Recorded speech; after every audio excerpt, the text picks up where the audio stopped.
अल्हम्दुलिल्लाहि वकफ़ा वसलामुन अला इबादिहिल्लज़ीना इस्तफ़ा अम्मा बाद फ़अऊज़ु बिल्लाहि मिनश्शैतानिर्रजीम बिस्मिल्लाहिर्रहमानिर्रहीम इन्नस्सलाता तन्हा अनिल फ़हशाइ वल मुनकर सुब्हान रब्बिक रब्बिल इज़्ज़ति अम्मा यसिफ़ून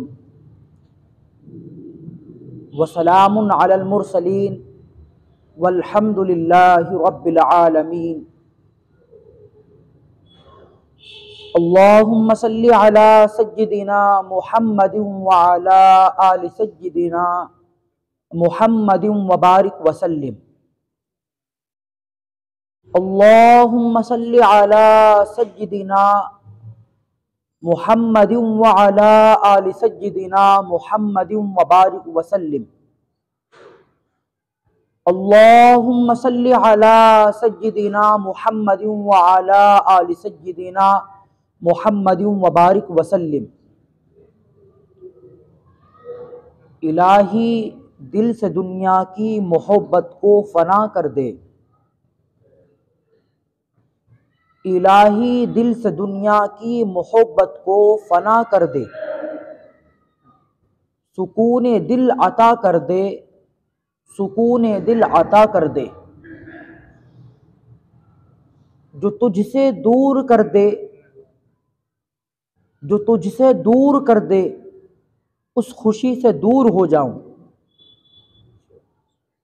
जो तुझसे दूर कर दे, उस खुशी से दूर हो जाऊं। मेरे वजदान में दाखिल तू तस्लीमो रज़ा कर दे। इलाही दिल से दुनिया की मोहब्बत को फना कर दे। सुकून दिल अता कर दे, सुकून दिल अता कर दे। मुअज़्ज़ज़ हाज़रीन, आज का दिन बड़ा ही मुक़द्दस और बाबरकत दिन। आज का दिन वो दिन है कि जिस दिन क़यामत कायम होगी। ये दिन बड़ा ही बरकत वाला, बड़ी शान वाला यानी अज़ीमुश्शान दिन है। इस दिन के अंदर हमें जो सबसे अहम और मुख्तसर भी है उस काम को ज़्यादा करना चाहिए। वो काम क्या है? हज़रत नबी अकरम सल्लल्लाहु अलैहि वसल्लम पर दरूद पाक भेजना। आज के दिन हम दरूद की ज़्यादा कसरत करें। रिवायत के अंदर आता है कि जो बंदा जुमरात की मगरिब के बाद से लेकर यानी जुमे की रात, उस वक्त से लेकर जुमे की मगरिब तक, इस दरमियान के वक्फे में जो बंदा आप सल्लल्लाहु अलैहि वसल्लम पर 1000 बार दरूद भेजे तो वो बंदा अपनी मौत से पहले पहले अपना ठिकाना जन्नत के अंदर देख लेगा। कितनी बड़ी फजीलत है। इसलिए हमें जुमे के दिन जो ज्यादा, और ये मुख्तसर भी है, इस पर ही हमें ज्यादा अमल करना चाहिए, वो है दरूद पाक की कसरत। दरूद, अगर हमें दरूद इब्राहिम याद नहीं तो हम सिर्फ सल्लल्लाहु अलैहि वसल्लम, सल्लल्लाहु अलैहि वसल्लम, सल्लल्लाहु अलैहि वसल्लम इसको भी पढ़ लिया करें। यह भी दरूद ही है। रिवायत के अंदर आता है आप सल्लल्लाहु अलैहि वसल्लम ने इरशाद फरमाया, मन सल्ला अलैया वाहिदा, जो बंदा मुझ पर एक मर्तबा दरूद पाक भेजता है, सल्लल्लाहु अलैहि अशरा, तो अल्लाह रब्बुल इज्जत उस बंदे पर जिसने मुझ पर एक मर्तबा दरूद पाक पढ़ा, अल्लाह उस बंदे पर 10 मर्तबा अपनी रहमतों को नाजिल फरमाते हैं। सुभान अल्लाह। एक मर्तबा दरूद भेजने पर हम सब साथ कहें सल्लल्लाहु अलैहि वसल्लम, सल्लल्लाहु अलैहि वसल्लम। अब हमने जब ये सल्लल्लाहु अलैहि वसल्लम पढ़ा तो सुबहान अल्लाह, अल्लाह ने हम पर 10 रहमतें नाजिल फरमा दी। अब जो बंदा 1000 बार दरूद पाक भेजेगा तो उस पर रहमतों की कितनी बारिशें बरस रही होंगी। अब जिस बंदे पर अल्लाह की रहमतों का नुज़ूल हो तो क्या वो बंदा परेशान रह सकता है? क्या वो बंदा गम का शिकार हो सकता है? क्या वो बंदा घरेलू टेंशनों का शिकार हो सकता है? क्या वो बंदा मुसीबतों का शिकार हो सकता है? नहीं नहीं, वो हरगिज नहीं हो सकता जिस बंदे पर अल्लाह की रहमतें बरस रही। इसलिए हमें दरूद पाक का ज्यादा से ज्यादा एहतमाम करते रहना चाहिए, खुसूसन जुमे के दिन। मैंने खुतबे के अंदर एक आयत करीमा आपके सामने पेश की जिसके अंदर अल्लाह रब्बुल इज्जत बयान फरमाते हैं कि नमाज बुरी बातों से, फुहश के कामों से इंसान को रोक देती है। अब इंसान नमाज भी पढ़ रहा है, गाली भी दे रहा है, इंसान नमाज भी पढ़ रहा है, झूठ भी बोल रहा है, इंसान नमाज भी पढ़ रहा है, दूसरे की बुराई भी कर रहा है, इंसान नमाज भी पढ़ रहा है, धोखाधड़ी भी कर रहा है, इंसान नमाज भी पढ़ रहा है, एक दूसरे की चुगलखोरी भी कर रहा है, इंसान नमाज भी पढ़ रहा है, रिश्तेदारों से कता ताल्लुक किए हुए है, इंसान नमाज भी पढ़ रहा है लेकिन दिल के अंदर अपने मुसलमान भाई की जानिब से कीना रखे हुए है। तो अभी वो नमाज उसकी इस लायक ही नहीं हुई जो उसको इन कामों से रोक दे। अभी उस नमाज के अंदर वो मलका पैदा नहीं हुआ, वो इखलास पैदा नहीं हुआ जो नमाज उसको इन बुराइयों से रोक दे। या उस बंदे की उस नमाज के अंदर खुशू खुजू नहीं है, यानी कि यूं कहा जाए कि जाहिर में तो नमाज पढ़ रहा है लेकिन उसका दिल नमाज के अंदर नहीं है। तो ऐसे लोगों के लिए कुरान करीम के अंदर अल्लाह ने फरमाया हलाकत है, फवैलुल लिल मुसल्लीन, ऐसे नमाजियों के लिए हलाकत है जो अपनी नमाज से बेखबर है। जिस्म तो नमाज के अंदर है लेकिन दिल नमाज से बाहिर है। नमाज कि जिसका हुक्म कुरान करीम के अंदर अल्लाह रब्बुल इज्जत ने जगह जगह बयान फरमाया। अगर अल्लाह रब्बुल इज्जत किसी चीज का हुक्म कुरान करीम के अंदर एक बार फरमा दें तो वो चीज, उस चीज पर अमल करना बिल्कुल फर्ज हो जाता है। लेकिन कुरान करीम के अंदर नमाज का बार बार तज़किरा करना, अक़ीमुस्सलाह, नमाज कायम करो, नमाज बुरी बातों से, फुहश के कामों से रोक देती है, नमाज को कायम करो, ज़कात भी दो। ये जो अल्लाह रब्बुल इज्जत ने जगह जगह कुरान करीम के अंदर नमाज के कायम करने का जो तज़किरा बयान फरमाया है वो नमाज की अहमियत को बतलाना मकसूद है।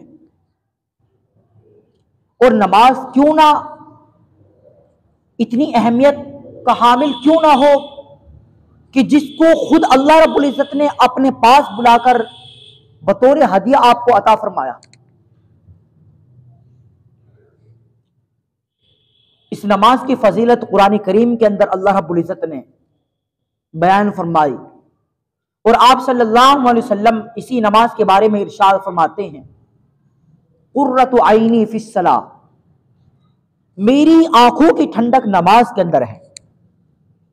हम सहाबा किराम की जिंदगी को टटोलें, हम सहाबा किराम की जिंदगी का जायजा लें।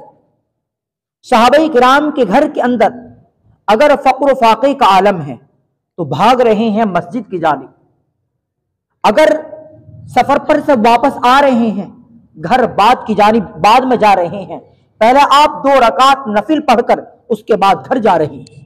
परेशानी आई नमाज की जानिब मुतवज्जे हुए, खुशहाली है नमाज की जानिब मुतवज्जे हो रहे हैं, इसलिए कि नमाज अल्लाह रब्बुल इज्जत से बात, नमाज के अंदर इंसान अल्लाह रब्बुल इज्जत से बात करता है, अल्लाह रब्बुल इज्जत से कलाम करता है। और जिस बंदे ने एक वक्त की जानबूझकर नमाज छोड़ दी, तो उसका गुनाह ऐसा है कि गोया कि उसने ये कुफ्र जैसा काम किया। मन तरक सलात मुतअम्मिदा, जिसने जानबूझकर नमाज को छोड़ा, फकद कफर, तो उसने गोया के कुफ्र किया। उलमाए किराम ने इस हदीस के अंदर यह तावील बयान फरमाई है कि अलबत्ता वो काफिर तो नहीं हुआ, लेकिन हाँ उसने एक कुफ्र जैसा अमल किया है, यानी कि नमाज को छोड़ देना एक कुफ्र जैसा मनहूस अमल है। हजरत हुज़ैफा बिन यमान रजी अल्लाह ताला अन्हु इस हदीस पाक के रावी हैं।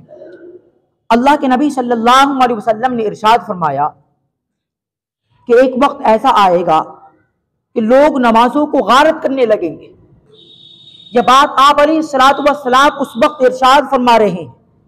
उस वक्त का मुसलमान चाहे कितना ही नमाजी हो, कितना ही गुनहगार क्यों ना हो, लेकिन नमाज नहीं छोड़ता था।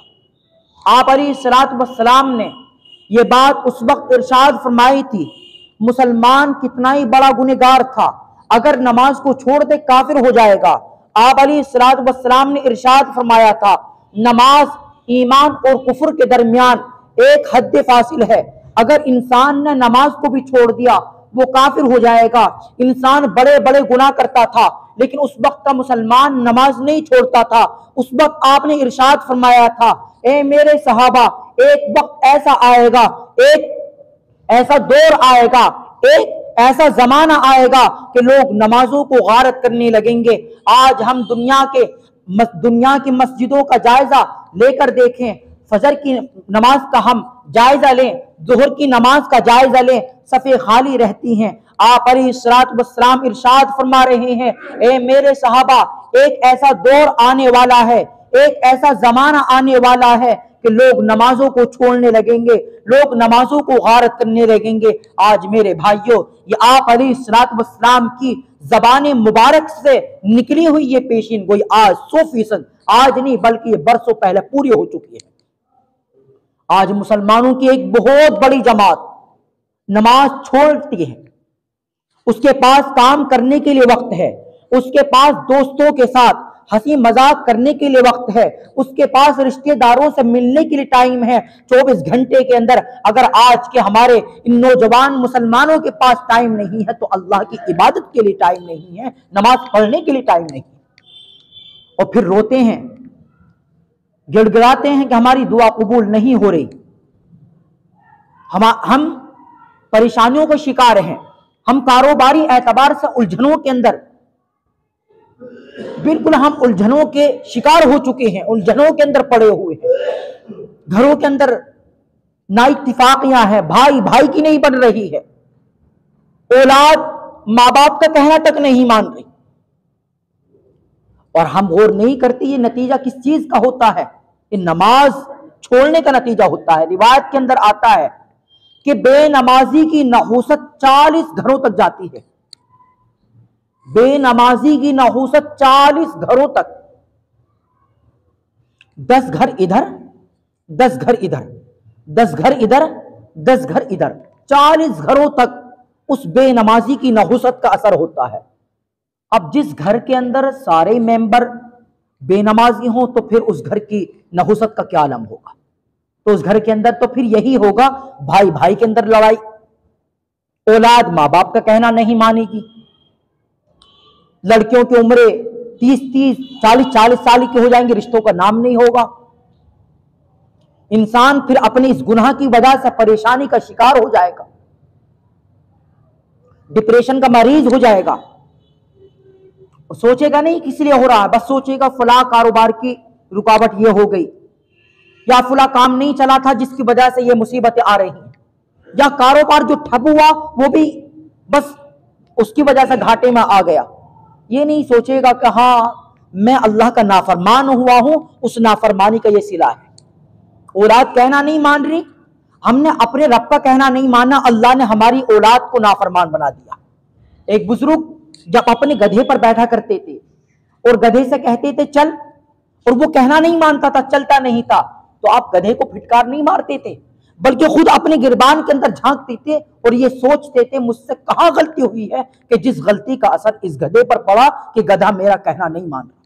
मैंने अपने रब की कहां नाफरमानी की है, मैंने अपने रब का कहना कहां नहीं माना, जिसका असर इस गधे पर पड़ा कि गधा मेरा कहना नहीं मान रहा। आज के हमारे ये बुजुर्ग हजरात भी सोचे कि हमारी औलाद कहना नहीं मान रही, तो हमसे कहां गलती हुई है कि जिसका असर हमारी औलाद पर पड़ा। हम चाहते हैं कि हमारी औलाद हमारी फर्माबरदार हो। हमारे हजरत यहां तक कहते हैं, ओ लोगो, हमारे हजरत जी फरमाते हैं, ओ लोगो, अगर तुम चाहते हो कि तुम्हारे लोग इज्जत करें, तुम्हारी लोग खूब खिदमत करें, तो तुम अल्लाह की खूब इताअत और फर्माबरदारी करो। लोग तुम्हारी खूब इज्जतें करेंगे, लोग तुम्हारी खूब खिदमतें करेंगे, लोगों के अंदर तुम्हारा वकार हो, तुम्हारा रोब और दबदबा हो, तुम्हारे अंदर अल्लाह का खौफ होना चाहिए। इस खौफ की वजह से अल्लाह रब्बुल इज्जत लोगों के अंदर तुम्हारा रोब दबदबा पैदा फरमा देगी। तुम अल्लाह रब्बुल इज्जत की फर्माबरदारी करोगे, लोगों, तुम अल्लाह की फर्माबरदारी करोगे, लोग तुम्हारा कहना मानेंगे। ये हमारे हजरत जी अक्सर इस बात को कहते हैं। तो इसलिए मेरे भाइयों, अगर हम चाहते हैं हमारी औलाद हमारा कहना मानने, तो हमें अपने रब का कहना मानना पड़ेगा। लेकिन अफसोस है, जुमे के दिन इतने नमाजी और बाकी, और जुमे के दिन भी सिर्फ 2 फर्ज पढ़े, ऐसा लगता है जैसे हमारी इन नौजवानों को गिरफ्तार कर रखा हो। जैसे एक कैदी अपने उस जेल खाने से छूटकर बड़ी खुशी खुशी भागता अपने माँ बाप से मिलने के लिए, अपने भाई बहन से मिलने के लिए, अपने बीवी बच्चों से मिलने के लिए, तो हमारे ये नौजवान जुमे के दिन 2 फर्ज पढ़कर, बहुत से तो दुआ तक भी नहीं मांगते, ऐसा जेल खाने से छूटकर भागते हैं कि बस कहीं अल्लाह रब्बुल इज्जत की पुलिस इनको पकड़ न ले। अगर कहा जाए तो बुरा ना मानिएगा, कहा जाए आज के हमारे मुसलमान हकीकत में सिर्फ नाम के मुसलमान हैं। आप शादी देख लीजिएगा, सिर्फ निकाह का फर्क है। गैर मुस्लिमों की शादी, इनकी शादी बिल्कुल एक हो चुकी है। सेहरा वो भी बांधते हैं, मुसलमान भी सेहरा बांधते हैं, हल्दी वो भी लगाते हैं। हमारे यहाँ घरों में भी हल्दी है, बाकायदा एक प्रोग्राम के तहत हो गया, फलाह को दावत दी जा रही है, उनको प्रोग्राम के अंदर बुलाया जा रहा है। उनके अंदर क्या होता है, बारात का आना। हमारे यहां भी बारात का आना। उनके अंदर क्या होता है कि कुछ औरतों को किराए पर लाया जाता है, जो बारात का एक तरह से वेलकम करती है। हमारे यहां भी आ चुका है, औरतें खड़ी हो जाती हैं जहां बारात घर होता है, उसके मेन गेट पर फूल बिखेरे जा रहे हैं। तो मेरे भाइयों, सिर्फ निकाह का फर्क है, बाकी जो गैर मुस्लिमों की शादी है, इसी तरह की शादी हमारी हो चुकी है। आप सल्लल्लाहु अलैहि वसल्लम ने तो मेरे भाइयों का ये इरशाद फरमाया था कि सबसे बरकत वाला निकाह तो वो है कि जिसके अंदर ज्यादा सादगी हो। और आज हमने निकाहों को मुश्किल कर लिया, और इसी मुश्किल का नतीजा है कि लड़कियों की उम्र 40 साल की होगी। क्या करें गरीब आदमी, जहेज न देंगे, वहां ससुराल में जाकर ताना दिया जाएगा। तो मजबूरन उस बाप को भी अपनी उस बेटी की इज्जत को लाज रखने के लिए मजबूरन बाप को ऐसा करना पड़ता है। और उस एक दिन की खाने पीने के लिए बरसों साल से बाप पैसा जोड़ता है। बल्कि यहां तक सुनने में आया है कि कर्ज तक लिया जाता है, कर्ज के अंदर डूब जाता है। शादियां मेरे भाइयों हमने इतनी मुश्किल बना रखी है, हम आक़ाए मदनी के अहकामात को भूलते भूलते जा रहे हैं। आप सल्लल्लाहु अलैहि वसल्लम ने हजरत अब्दुर्रहमान बिन औफ को देखा तो आपने उनके कपड़े पर कुछ खास किस्म का निशान देखा। आपको लगा कि हाँ, इनका निकाह हो गया। अब्दुर्रहमान, क्या तुम्हारा निकाह हो गया? हाँ या रसूल अल्लाह, मेरा निकाह हो गया। जलीलुल कदर सहाबी नंबर 1। नंबर 2, अशरे मुबशरा में से सहाबी कि जिनको अल्लाह के नबी सल्लल्लाहु अलैहि वसल्लम ने दुनिया ही के अंदर जन्नत की खुशखबरी दी थी। तीसरे, किबार सहाबा में से आप सल्लल्लाहु अलैहि वसल्लम के जानशीन सहाबी, लेकिन आप अलैहिस्सलातु वस्सलाम को इत्तिला तक भी नहीं मिली, इतना सादगी के साथ निकाह फरमाया। आपने आगे इरशाद फरमाया, बहुत अच्छा, आपको मुबारक हो, औलिम वलौ बिशातिन। ए अब्दुर्रहमान, वलीमा जरूर करना, चाहे तो एक बकरी से ही कर, लेकिन वलीमा जरूर करना। लेकिन आज अल्लाह माफ फरमाए, वलीमा ये सुन्नत के मुताबिक नहीं हो रहा। सुन्नत के नाम पर एक तरह से दाग लगा दिया गया हमने वलीमे पर। फला को दावत दी है, फला आदमी पैसा देकर जाएगा, जिसको दावत दी है, इतना पैसा देकर जाएगा। हमने सुन्नतों के नाम पर दाग लगा रखे हैं मेरे भाइयों, हम अहकाम शरिया भूलते जा रहे हैं। खैर बहरहाल ये ज़िमनी बातें आगे, नमाज के मुतालिक बातें चल रही थी कि आज जुमे के दिन हमारे मुसलमान आ जाते हैं और समझते हैं कि हमने अल्लाह पर एहसान किया। शैतान का क्या कसूर था? सब जानते हैं शैतान ने सजदे का इनकार किया था, सबको मालूम है। कुरान करीम के अंदर भी अल्लाह रब्बुल इज़्ज़त ने इस चीज़ का तज़किरा बयान फरमाया। अल्लाह रब्बुल इज़्ज़त ने हुक्म दिया कि तुम सजदा ताज़ीमी हजरत आदम अलैहिस्सलाम को करो। तमाम फरिश्ते सजदा रेज हो गए, लेकिन इब्लीस ने सजदा नहीं किया। क्यों नहीं किया? कहा अना खैरुम मिन, मैं इस आदम से बेहतर हूं। खलक़तनी मिन नार, मुझको आग से पैदा किया। व खलक़तहू मिन तीन, और तूने आदम को मिट्टी से पैदा किया है, लिहाजा मैं इसको सजदा नहीं कर सकता। सजदे का इनकार किया, अल्लाह रब्बुल इज़्ज़त ने उसको मरदूद करार दिया। व इन्ना अलैका लानती इला यौमिद्दीन, ए शैतान मरदूद, तुझ पर क़यामत तक मेरी लानत बरसती रहेगी। आज शैतान पर लानतें बरस रही हैं, शैतान मरदूद हो चुका। अल्लाह ने उसको मरदूद करार दे दिया। किस वजह से? सजदे की वजह से। हमारे मुसलमान भाई जो सिर्फ जुमे के दिन नमाज पढ़ने के लिए आते हैं, पूरा 8 दिन इन्होंने फजर के सजदों का इनकार किया, जुहर के सजदों का इनकार किया, असर के सजदों का इनकार किया, मगरिब के सजदों का इनकार किया, इशा के सजदों का इनकार किया। इन्होंने 7 दिन के अंदर ना जाने कितने सजदों का इनकार किया है, और फिर मजे से खाते हैं, मजे से पीते हैं, मजे से घर के अंदर रहते हैं, मजे से काम काज करते हैं। इनके अंदर ये डर नहीं होता। अल्लाह ने शैतान को एक सजदे के इनकारी की वजह से अल्लाह ने उसको मरदूद करार दे दिया। वो आपसे बड़ा इबादत गुजार था। कोई आसमान पर ऐसी जगह नहीं छोड़ी जहां उसने सजदा ना किया हो, जमीन के अंदर कोई ऐसी जगह ना छोड़ी जहां उसने सजदा ना किया हो। ताउसुल मलाइका करार दिया गया, फरिश्तों के अंदर उसका शुमार होता था। वो आबिद भी था, वो जाहिद भी था, वो साजिद भी था, लेकिन क्यों इनकारी? सजदे की वजह से अल्लाह ने उसको रजीम कह दिया, उसको शैतानी रजीम करार दे दिया, उसको मरदूद करार दे दिया। इस पर बस नहीं किया गया, क़यामत तक उस पर लानत पड़ती रहेगी। और आज हमारे मुसलमान भाई जिन्होंने 7 दिन के अंदर इतने सजदों का इनकार किया, और ये खाते मजे से हैं, पीते मजे से हैं, रहते मजे से हैं, ये नहीं डरते कि कहीं अल्लाह हमको मरदूद करार ना देते, कहीं अल्लाह हमको मरदूद ना कर दे, कहीं ये ईमान की नीमत अल्लाह हमसे ना छीन ले। इसलिए कि शैतान ने भी तो सजदे का इनकार किया था, और जुमे के दिन भी सिर्फ 2 फर्ज पढ़कर भाग जाते हैं। मेरे भाइयों, कि यही इस्लाम है। नमाज के जिसको इंसान खुशू खुशू से पढ़ ले, डिप्रेशन का मरीज बिल्कुल ठीक हो जाए, उसकी डिप्रेशन खत्म हो जाए, उसकी रूह को सुकून मिले। नमाज के जिसके बारे में आप अलैहिस्सलातु वस्सलाम इरशाद फरमाते हैं, कुर्रतु ऐनी फिस्सलाह, कि नमाज के अंदर मेरी आंखों की ठंडक है, वो नमाज की जिसके अंदर सुकून मिलता है। हजरत फातिमतुज़ ज़हरा रज़ी अल्लाह ताला अन्हा, सर्दी की रात, लंबी रातें हैं, आप रात के वक्त वुजू करके आई, आप अल्लाह की इबादत करने में मशगूल हो गई, कुरान करीम पढ़ती गई, मजा आ रहा था, चाशनी महसूस हो रही थी, कुरान करीम की लज्जत महसूस हो रही थी, कुरान करीम की मिठास महसूस हो रही थी, मजा आ रहा था। पढ़ती गई, लंबा क़याम फरमाया, रुकू के अंदर गई, मजा आ रहा था रुकू करने में भी।